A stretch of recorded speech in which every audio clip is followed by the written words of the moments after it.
দেখুন, অনেক সময় দেখা যায় আপনার নিজেরই কোনো আত্মীয়, ধরুন আপনার মাসি, আপনার পিসি, আপনার ননদ, নন্দাই, আপনার কাকা, কাকিমা, অজানা কোনো আপনার আত্মীয়স্বজন আপনার বাড়িতে চলে এসেছে বা দূর সম্পর্কের কোনো আত্মীয় বহুদিন পর আপনার সঙ্গে দেখা করতে এসেছে।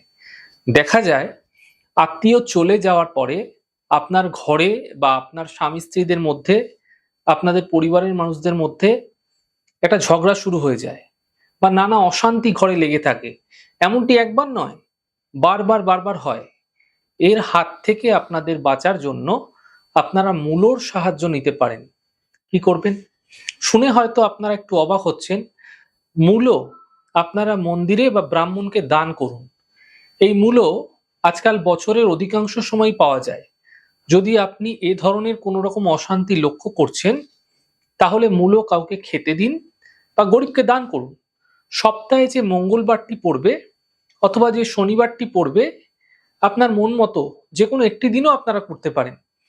এই দিনগুলিতে আপনারা মূলো দান করতে থাকুন। পরপর ৭ দিন এই প্রক্রিয়া করুন।